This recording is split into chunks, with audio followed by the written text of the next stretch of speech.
Hi, I'm Dave from Military Antiques Toronto, and today I'm going to show you some more stuff that came in. I guess it doesn't stop, whatever. This is what happens when you have a retail store. So, the ubiquitous Eastern Front M42 electrician's helmet. Nicely unit marked there. I have to go look up what unit it is. Great, not a problem. Yep, excellent. Yep. Why is it an electrician's helmet? Because some moron went and put a fake decal on it. Why, I don't know. I can't explain why you'd want to do this. Whatever.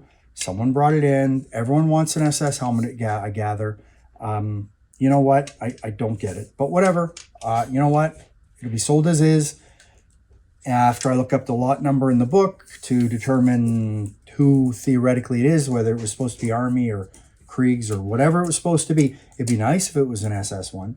Not with that decal on. Anyways, so I'll show you that just if you could hopefully see it. It's pretty bad. Hopefully you can see that. So anyways, there's that. But yeah, electrician's helmet, sure. So there's that. Helmet. Yep. So Canadian, just bought this morning at a house call. 1941, General Steelworks. So right there, GSW, 1941. And it's missing part of the little chin strap here, obviously, because that's the spring there, the strap that goes across. It's got the liner, it's got the proper screw, but unfortunately it's missing part of the chin strap. It's not worth $5 million. I do have a container of them, I'm sure at least. But you know what? You buy them when you can because they're just getting harder to get for some reason. Because I guess they're cheap enough that people can afford to collect one of these and put it on a shelf. So there's that. So then I got this jacket in. Just came in the door actually. Guy's still here, but that's okay. I'll get rid of him eventually. U.S. Army. And you know what? I had to look for the tag. It's a size 36. So it's a small size. It'll fit someone in Japan, because that's who buys the stuff these days. But what's nice is that the tag's still there, and it says coat Mackinaw olive drab. It is dated February 45. So really, we're going to put it down as post-war. But it's a wartime jacket. It's a nice olive drab, olive green. It's a nice condition. It's not messed up, and the wool's still there. It's actually a nice jacket, but it won't fit me, period, because I'm a 44 and this is a 36. And more importantly, I don't need any more jackets. If I bring home more jackets, the cupboard will be even more full. So no, definitely not. So there's that we're going to get photoed and listed hopefully today. This stuff here is part of, some of the stuff here is what I purchased this morning. I wish this was wartime dated. It's not. It's 46 dated. So the cap badge is Lord Strathcona's horse. It's wartime.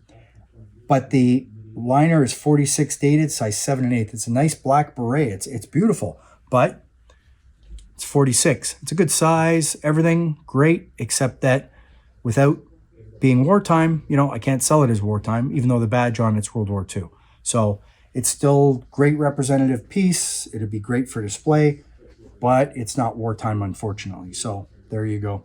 Then I got this service dress. So great service dress. Beautiful doeskin officer's hat with the liner made by Moyer Cap and Regalia. I don't think it's named inside. Let's see. I didn't check, honestly. I just bought it. There's a name in there. What's that say?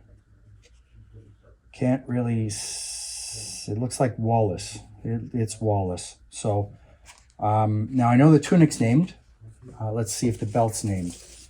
Sometimes they are, sometimes they're not. No, they're not named. Okay, well, let's put that off to the side for now. So on this is a bronze officer's cap badge for the Royal Canadian Medical Corps. General list buttons, nice doeskin material. It's truthfully a beautiful hat. It's named to Wallace inside. Let's see if the tunic is named. So 4-pocket officers with the trousers, which I just dropped, so I'm not going to get them, obviously. I didn't really check the pockets now that I think about it. You know what? I usually always do that. Something in that pocket. A button, an extra large button that fell off, obviously, or was there for some reason. So I didn't check the other pockets. I did look inside and see that there's a name in it. I'm not sure if it's also the same name. No, this says Shuld, Lieutenant Shuld from Windsor. Well, it's from Windsor, made in Tiptaf. Made by Tiptaf in Toronto. Dated 44. So you can see all that clearly. A lot of times people rip the label out because they don't want people knowing that they sold their parents' stuff or whatever, which is unfortunate because then it's lost to history. No wound stripes. I don't know any information on the gentleman. I'll have to do some research on it. It did come with the tie and the pants, which fell over the side, so I'm going to leave that for now. But nice officer's service dress with a beautiful hat.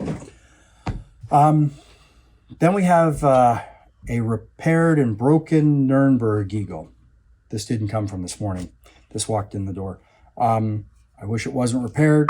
It's obviously been repaired, but it's Nurnberg pattern Eagle. So there you go.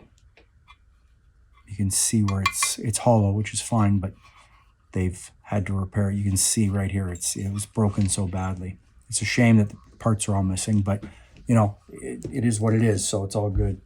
Then we have this nice little bronze, which I personally don't want it, but whatever, some people do.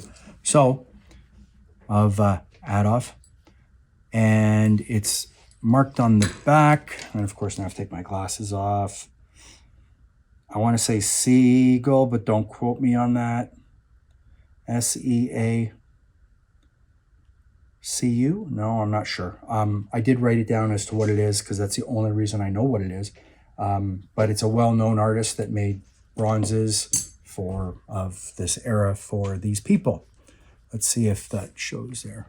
So that's the name that's on the back. So there's that. So that's kind of neat. Then in today's lot of stuff, there was all this stuff, and there I know most of them are different people.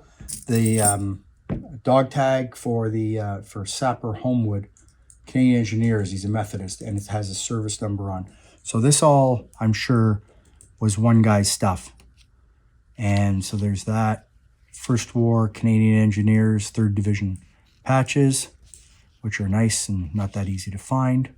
And then a set of corporal stripes. The corporal stripes in World War I differ from World War II, mostly by the green tinge, truthfully, for these. So, but these are definitely World War I. All this stuff is World War I and all belong to the same gentleman, obviously. So that's cool. So that's more stuff. Notice I show the backs of the stuff there. There you go. Look at the back. See, there you go, Bill. So there's that. And there is a cap badge to the Canadian Engineers, but I didn't show it on here. So we'll just go through these collars pretty quickly. They're singles, unfortunately, but it's the way I got them. So there's a cap badge to the 59th Battalion. There's the front of it, and there's the back. Still has the pin on, and the lugs. And 25th Battalion, Nova Scotia, Scotia Nova.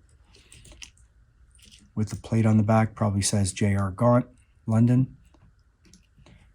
And 29th Battalion. Oops, there you go. Nice collar. Nice flat lugs. Very nice.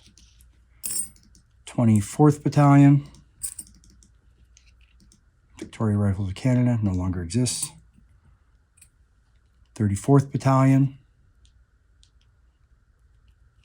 And the lugs are still in the back. A lot of the time they fall off, break off, however you want to phrase it. 53rd Battalion with fold-over lugs made by, looks like, Ingles. And a 77th Battalion.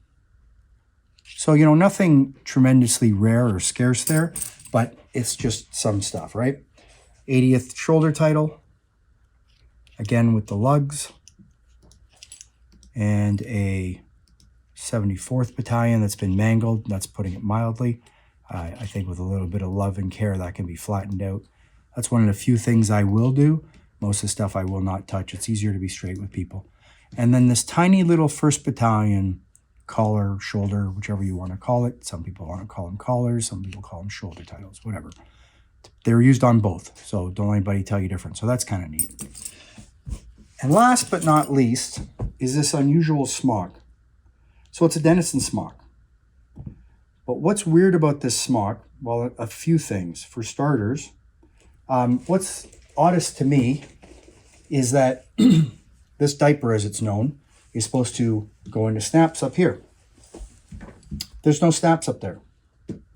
Ever. There never was snaps on this one. I can't tell you why. And